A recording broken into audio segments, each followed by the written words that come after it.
questionable practice when it comes to the distribution of 3 ayuda programs ng ating gobyerno. Of course, very controversial na rin po ito. Hindi naman po bago itong yung mga agam-agam patungkol dito sa tinatawag nating AKAP, yung ayuda para sa mga kapusang kita, na kinoconsider po na pakana, brainchild, the Speaker Ferdinand Martin Romualdez. Tapos nandun rin po yung AICS, yung Assistance to Individuals in Crisis Situations. At yung pangatlo, TUPAD, yung tulong pangkabuhayan sa ating disadvantaged or displaced. Ang 300 natin na Alam ko, no, this is the first high-profile local official who blew the whistle about questionable practices connected to AKAP, AICS, at TUPAD. At kung paano ito nagagamit for political patronage in the context of the upcoming 2025 elections. Okay, so ang guest po natin yung gabi, walang iba kundi si Baguio City Mayor Benjamin Magalong, na siya rin pong convener ng grupong Mayors for Good Governance. Magandang gabi po, Mayor Benji, and thank you for joining us dito po sa Facts First muli. Good evening, Christian. Good evening sa ating mga televiewers. Happy New Year po, Mayor Benji. Kumusta po ba ang inyong bagong taon? Okay naman. Mabuti na lang nalampasan na natin. Talagang napaka-traffic dito sa Baguio. Tumataas na rin yung local irritability. Kaya mabuti na rin at nagkaroon na rin kami ng respite. Nagkaalisan na rin yung mga karamihan ng mga turista. So, but February na naman, naakyatan na naman yan dahil na doon sa Panagbaga Festival na only sweat. Yung datang Baguio, lumalamig na. Okay, huli ko nakita 14 point something degrees yan sa Baguio, no? Malamig. Anyway, bagong taon, pero meron kayong pasabog, no? Patungkol dito sa AKAP, AICS, tsaka TUPAD. Una-una, Mayor, why did you decide to speak out against these 3 ayuda programs by the government? Alam mo kasi, na rin nakakalungkot na rin. Every time I read about itong mga programs na ito, tapos aggravated by the recent budget, na meron 26 million na nakalaan para sa AKAP. Mabuti na lang medyo dinelay ni Presidente yung release nito until magkaroon ng guidelines. Saka ako naisip na, ibig mo sabihin, ano nangyari ito sa mga AKAP na fund na nirelease pala noong 2024, walang guidelines. So, kailangan talagang malaman na ng tao. Sabi ko, kailangan malaman na ng tao. Kaya nilabas ko na ito. Kailan niyo po ba unang nabalitaan itong mga questionable practices kaugnay sa pamumud-mud nitong AKAP, AICS, at saka TUPAD? I remember sometime in October pa, Christian, binanggit na sa akin yung mga questionable practices na tuwing sasama ka sa sortie, provincial sorties ni Speaker, nakakatanggap ka ng 777. Ito ngayon, 21 million. Amounting to 21 million pala. Hello. Ayun. October.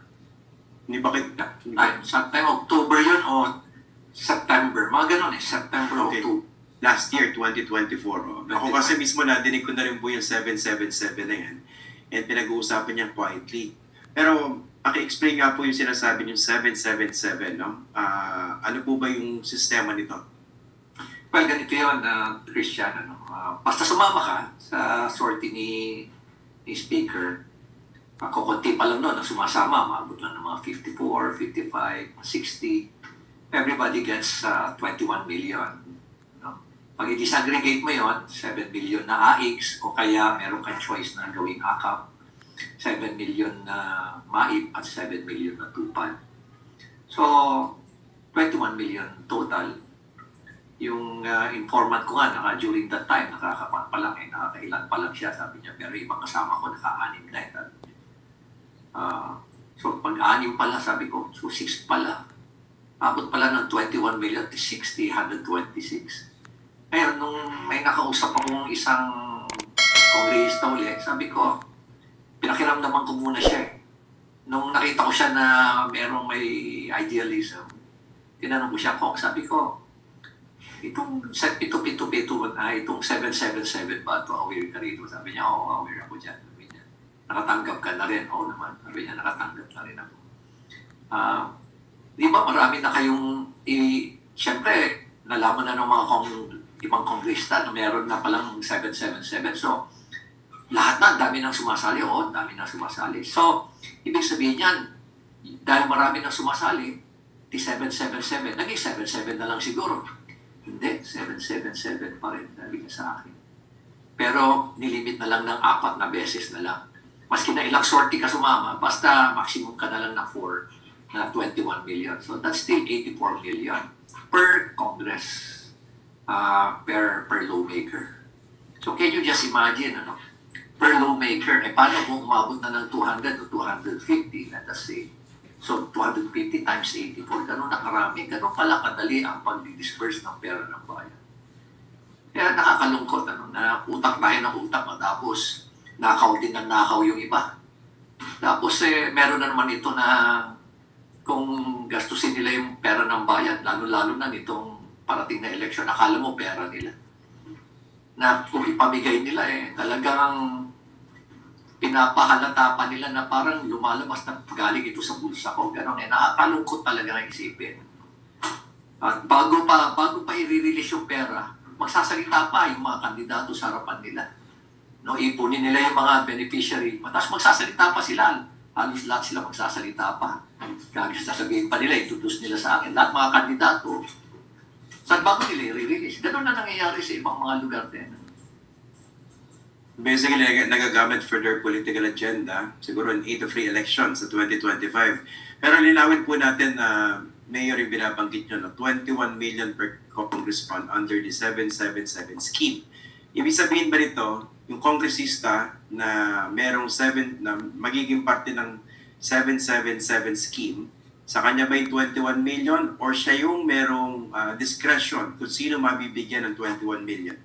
Yeah. Bali, yan, discretion niya yan, 21 million. At karamihan, according sa mga ibang mayors na kakilala ko, sabi nila sa akin, many of the beneficiaries nitong 77 are actually political supporters. Talaga? Political supporters. So yung mga kongresista ang nagsasabi kung sino mabibigyan ng AKAP, AX, tsaka tupad, yun po ba yan? Yes, marami rin maayos na kongresista. Marami rin maayos na talagang pinapaubaya lang nila sa kanilang mga city social welfare dahil maganda yung relationship nila sa kanilang mayor, no? O kaya sa mga governors. But in many instances, hindi na. Wala nang kwanto wala nang konsultasyon sa city social welfare o sa local government unit. Basta meron silang sariling listahan at karamihan ng mga listahan nila, yung mga supporters nila. Kaya nga minsan namomblema rin yung DSWD, nagkakamot din yung mga DSWD. Sabi nila, bakit? Sila naman, hindi naman nagkwa-qualify ito, bakit ito bibigyan ng AKAP? Tulad dyan, meron pa ngang pinapill out ng mga media na para makakuha ng AKAP, mabuti na lang, alis to itong DSWD na sinabi na, they not qualified, they don't qualify. But during that time, wala pang guidelines. Pero based dun sa definition pa lang ng AKAP, ayuda para sa kapusang kita, sabi nila, they don't qualify. Kaya hindi sila nakakuha. Pero pinag-fill out pa rin sila ng form nung kongresta. And this is not only happening dito sa Baguio, it's happening elsewhere as well. Kaya nakakalungkot talaga na this is now widespread. A practice that's happening in the entire country. Yung yung allocation na yan, yung 777, technically ba pwedeng ibulsa yung parte niya ni congressman o ng ibang mga politiko? Well, according sa ibang mga mayors, nababalitaan daw nila na ang ibang mga kongresta, syempre sa dami, apurahan, pinapapirma na lang yung mga beneficiaries. Pirma naman yung mga beneficiaries na hindi nila nakikita na kung magkano yung amount. Basta importante sa kanila, makatanggap sila. So, mabilisan na pirma sila. Tatanggapin lang nila siguro, sabi nila, instead na 5,000, 3,000. Pero dito naman sa Baguio, talagang binabantayan na mabuti yan. Pag sinabing 5,000 na tatanggapin mo, 5,000 tatanggapin mo. Kung naman, may instances naman na ako, katulad ko, nakakuha ko sa mga senators ng AX. AX, usually AX yan. Yung AKAP talaga, bago pa lang yan eh. Yung AIX talaga, there are instances na ang ibibigay lang talaga 3,000 para mas marami ang tatanggap. Yung ibang senator, mas gusto nila 5,000 naman. So, depende rin sa kung ano yung desire ng mga senators. Paano pala yan, Mayor, no? Kasi sabi nyo, di ba, ano yan, nag-iikot sa iba't ibang parte ng Pilipinas si Speaker Romualdez, tapos may mga sumasama mga kongresista, at pag sumama, sabi nyo, meron silang 777 allocation, di ba? Yes. Pero kung ikaw yung kongresista, bakit ka kailangan sumama ron sa ibang lugar na hindi mo naman jurisdiction? So, ano pakinabang mo doon para sa iyong mga constituents? Yung constituents mo nandun na sa distrito mo, for instance. Well, ang habol ko doon yung 21 million eh. So, paano mo makukuha yun? Ikaw ang sasabi kung kanino mapupunta. Miski nandun sa ibang roadshow yung pinuntahan mo. Yes, ibigay naman sa yan eh. Allocation mo yan para sa distrito mo eh. Hindi kailangan during that roadshow mo i-distribute. Hindi, Gawin at your own. Para sa distrito mo yan eh. So, tatanggap mo yan para sa distrito mo. So, kunwari ako yung kongresista sa Metro Manila, pwede ako sumama sa sortie sa Visayas o Mindanao. Miski wala Yes. akong kinalaman doon. Yes. Okay. Where's yung pera? Unang-una, paano nila na-generate yung ganong kalaking pera na sandali lang nila magamit? Pangalawa is the way they administer yung fund. No? Na, kumbaga, parang ipalalabasin nila na sarili nilang pera. I-insinuate nila sa tao na pera yan, pera ni Kong yan, pera ni Juan yan. Ganon. Yun ang gusto nila marinig eh. And to the extent na sila na rin ang nagbibigay ng ayuda. As in yung hard cash mismo, sila nagdi-distribute, Ay, sila na ang magdi-distribute ng ayuda. Kaya nga po, yun ang every time na may distribution sa amin, lagi ko ina-emphasize yan. Kaya ako talaga pupunta doon sa payout para lang emphasize sa mga tao na this money did not come from Mayor Magalong, this money did not come from Senator, but this money came from the taxes that you pay. Pasalamat na lang tayo kay Senator at talagang nagawa niya ng paraan na ibalik sa atin to. Yun ang tulong na malaki nakuha natin sa kanya. Ganun na lang ang in-emphasize ko na. At pagdating na sa payout, aalis na ako. So I usually stay there for about 2 to 3 minutes lang. Tapos alis na kagad ako. Mas importante na deliver ko na yung message na this money is actually came from the taxes that we pay. Yun ang gusto kong iparating na message. Pero Mayor, di ba hindi na po bago yung politiko na nakikisakay sa programa o proyekto ng gobyerno and claiming it as his own para palabasin doon sa botante o doon sa makatatanggap na ako yan, di ba? Anong pinagkaiba nitong distribution ng AKAP, AIX at saka tupad? Dun sa konteksto ng pakikialam at pagkuha ng credit ng politiko. Well, alam mo, ang tao, pag may utang na loob, alam mo naman ang Pilipino, pag may utang na loob, yun na yun, iboboto ka na niya. Yun ang konsepto ng very traditional na politics. Kaya nga, gusto nila ipaalam lahat na parang pera namin yan, pera ko yan, yan ang binibigay ko sa inyo. Only to find out na ito namang pera na to actually came from, these are the taxpayers' money. Pera ng bayan to. Pero syempre, ayaw nilang emphasize yan. Ang gusto nilang emphasize is, ako yung nagbibigay sa iyo ng pera, kaya dapat isipin mo na galing sa akin yan. Galing sa bulsa ko yan. Tama po ba, nag-lead nitong initiative na ito ay si Speaker Ferdinand Martin Romualdez? Tama po ba? Well, ang allegation sa akin is it came from the Speaker. Okay. Ano sa tingin nyo? Ano yung lumalabas na motibo niya rito sa pag-iikot sa buong bansa, pagsasagawa ng mga sorties at sa pamimigay itong mga ayuda na ito kasama o bitbit yung iba mga kongresista?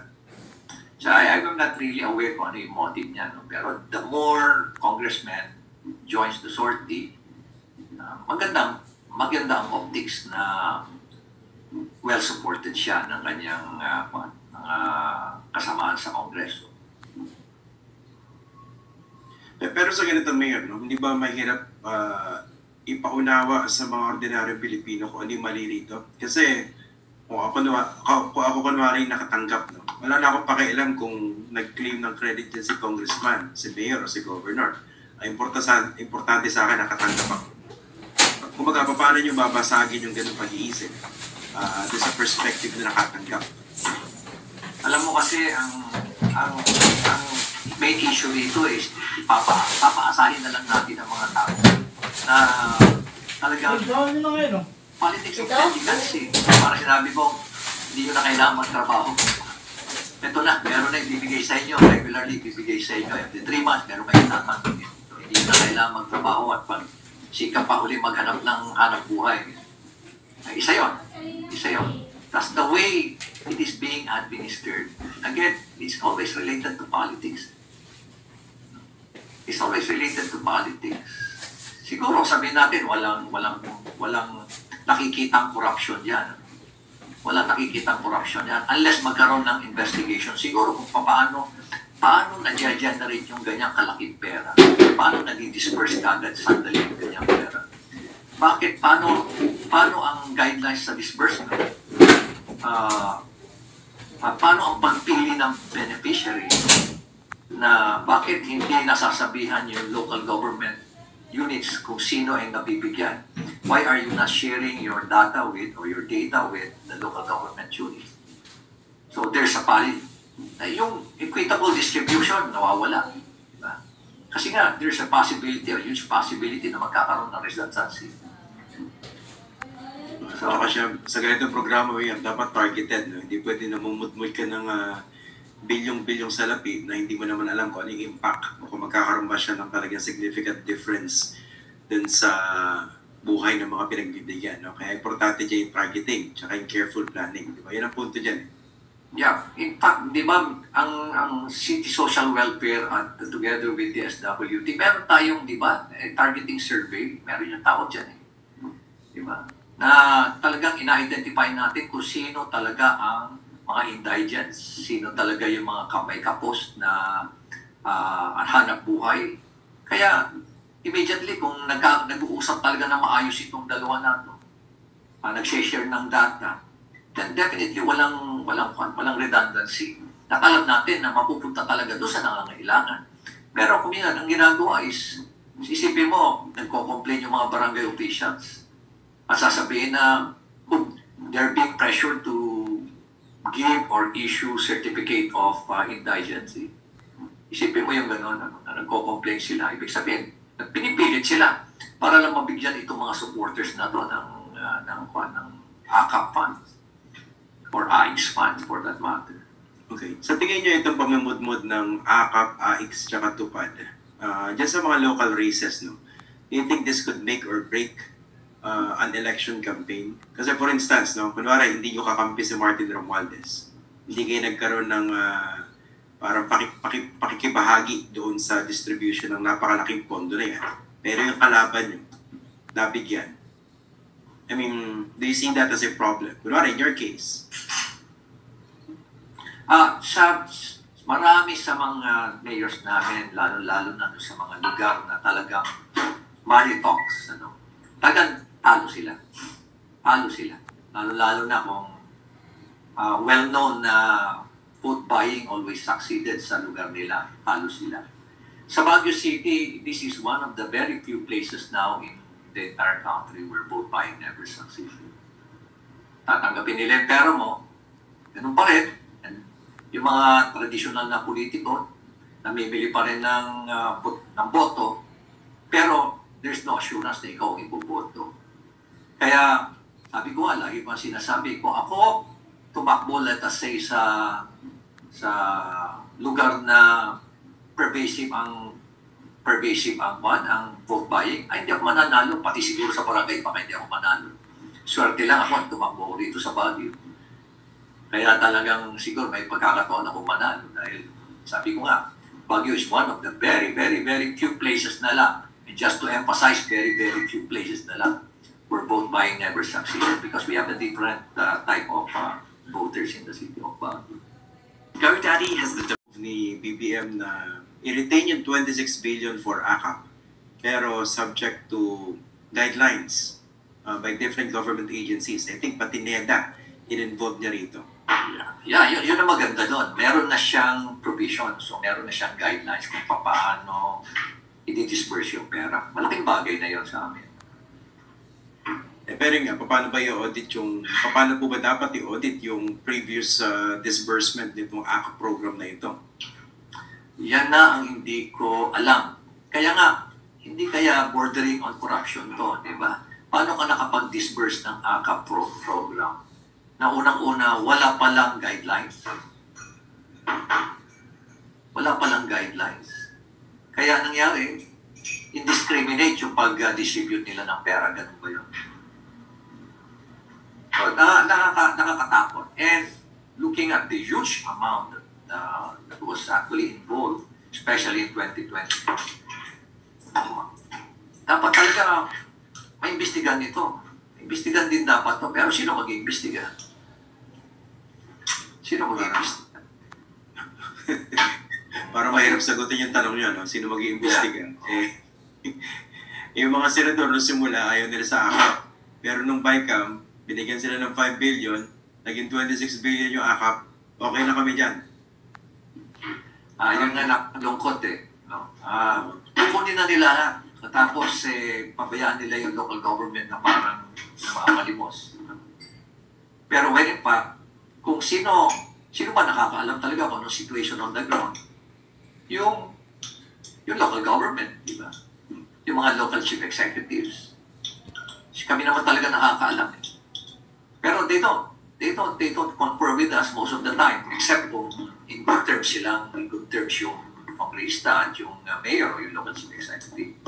Pero pag they're not on the same party, hindi talaga. They will not share data, wala talaga. Walang collaboration. Walang collaboration. So, ang hirap. Napakahirap ng sitwasyon. At we're receiving complaints na bakit siya binigyan? Bakit kami hindi kami binigyan? Bakit ba tama ba, Mayor, na bago ibibigay yung aming AKAP, magsasalita lahat yung mga kandidato sa harapan namin? Ipunin kami, tapos magkakampaign sila lahat doon. Magsasalita sila lahat, pati yung mga hindi councilor, pati yung mga lahat ng kandidato for that matter, magsasalita. At ngayon na nababago na yung sistema na dahil nga medyo nag-iipit na si Secretary Gatchalian na bawal na yung politiko magbigay. Meron na naman silang bagong scheme na yan. Sasabihin nila doon sa humingi, wala na sa amin, pero yung pera ni Kong nandun na sa DSWD. Kaya ito na lang ang gawin nyo, punta na lang kayo doon. At yung pera ni Kong, DSWD na mag-pay sa inyo. Mga gano'n, ang gagaling talaga na.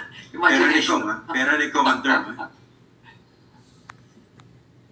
Yun ang term na ginagamit, pera ni Kong. Ano yun? Kailangan din ng referral letter. Ay, normal na yan, Juan. Normal na yan. Normal na yan, Christian. Lalo-lalo na sa mga projects ng DPWH. Ang sasabihin sa'yo, pera ni Kong ang ginamit dyan sa project na yan. Sa barangay na yan, project ni Kong yan. Yung kalsada na yan, kay Kong yan. Pera ni Kong yan. Ganon lagi yan. Ganon ang normal na salita na ng, kumbaga, parang common term na lang or common terminology.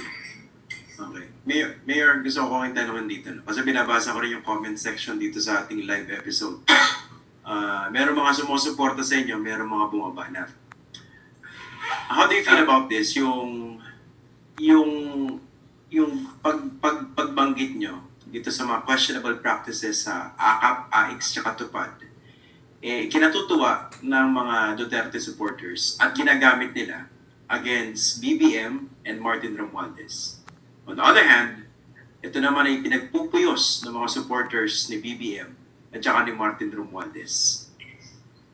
Kasi yun ang konteksto natin yan, di ba? Magkaaway yung dalawang dambuhalang political dynasties na yan. Pero itong issue na binabanggit nyo, nagagamit ng isang side against the other. How do you feel about it? Iba naman yung motive namin eh. Ang motive namin is ayusin itong gobyerno na ito to promote governance, promote good governance, and talagang conduct an extensive campaign against corruption. Alam mo bakit ginagawa namin to, Christian? Ano? Dahil 5 years from now, 10 years from now, sino magsasuffer? Kung hindi tayo iimik, kung hindi kami magsasalita, tatahimik na lang ako. I'm now in a position to do something about it, to influence something, tapos to create a better Philippines, a better government. Tapos hindi ko gagawin.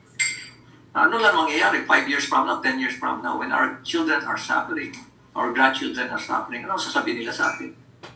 You're in a position to do something about it, pero wala kang gawa, nanahimik ka na lang. Because you're also enjoying it. Kaya ba natin mabuhay na gano'n? Yung ba yung legacy na ipapamana natin ngayon? Pero anong nangyayari sa akin? Ako nag-iingay ako, anong nangyayari? Ako ngayon Ako ngayon ilan lang kami nagsasalita. Kami ngayon ang favorite na, di ba? Favorite na punching bag ngayon. Character assassination. Si Magalong. In fact, marami ring, siya rin nga sumasama dyan sa payout na yan. Siya ang namumulitika dyan. Ganyan ang paninira dyan. Magsasalita ba ako sa harapan ng malalakas na opposition kung ako mismo ay may ginagawang kalokohan? Look at the background. Look at the background of Magalong. From the time na nasa PNP siya, it's all about seeking out the truth. It's not about, fighting for integrity. Fighting for what is right. Yan ang ipinaglalaban ko nasa Philippine National Police pa ako hanggang nag-retire ako. Hanggang ngayon, yun pa rin ay ipinaglalaban ko. Kaya, manira na sila kung manira. Bahala sila dyan. Basta sa akin is, I just want simply to leave a legacy to our young people today. I'm fighting for what is right para sa mga kabataan itong ginagawa natin. Okay. Hindi ko pamumulitika to. And I don't really care kung ano yung perception ng dalawang kampo na to. Wala akong balak na influence yung kanilang behavior. Ang sa akin is, iba yung motibo namin dito. Opo.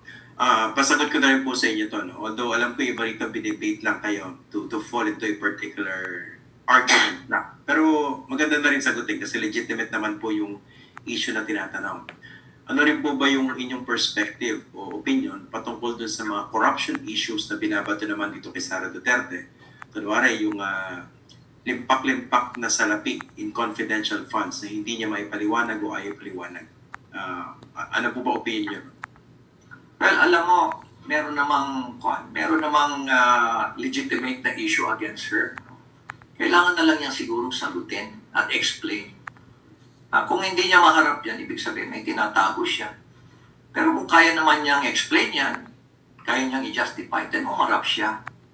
Ganun lang naman kasimple yun na Christian eh. Bakit ayaw niyang harapin?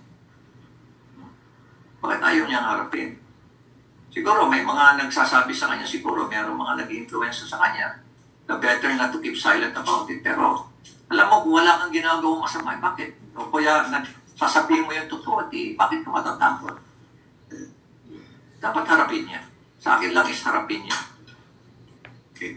Dito po sa election, tatanungin ko kayo sa perspective niyo, hindi lang sa local kundi sa national campaign. Kasi meron din naman kayong wide din ang perspective niyo dyan. And in fact, di ba yung binubuo yung grupo, you want that to be a nationwide movement. No? Yung Filipinos for Good Governance eventually ang target nyo. No? Naipaliwanag niyo po yan sa akin before, in the previous conversation. Ang tanong ko po, ano sa tingin niyo dapat yung mga issues na mag-define ng election campaign dito po sa darating na May 12, 2025 elections? Siguro, kailangan mga pag-usapan dyan is, unang-una, of course, main issue dyan is corruption. Another siguro is the issue of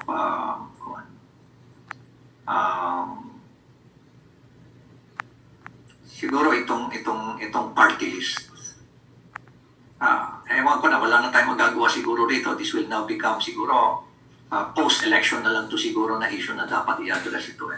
Pero again, it requires legislation. Another issue siguro dyan is itong vote buying. I was with the Philippine National Police at nakakalungkot na may naisip ka na ba, Christian, na may meron Nakulong na prosecute sa vote buying? Successfully sa vote buying. Wala pa akong maisip, Mayor, sorry. Matagal na rin po ako nag-cover pero wala pa ako na-encounter personally. Alam mo, may mga kinasuhan ako when I was the regional director of PRO Cordillera in 2030. Marami akong kinasuhan sa vote buying pero walang nag-prosper na kaso. Nakakalungkot lahat. So, isa yon. Another is, siguro itong, another issue is itong, pero it requires legislation. Itong reasonable amount that a candidate should spend for election. Kasi yung sinasabi nilang 5 pesos to 10 pesos, tinuturuan lang nila magsinungaling yung mga kandidato pa lang eh. Kalokohan yun. Oo. Kasi unreasonable yun eh. Unrealistic yun eh. Iwan mo lang ng 5 pesos or 10 pesos, depende doon sa locality, siyempre, sa status ng municipio or yung city. And then siguro another is itong issue ng dynasty. Talaga siguro ito magiging mainit na issue to dynasty. No, kung dynasty, maraming tatamaan eh. Pero yung issue ng corruption, which is the main advocacy of yours, no, in the context of good governance, dapat kalaki siyang issue sa eleksyon. Kasi remember, noong 2010, di ba?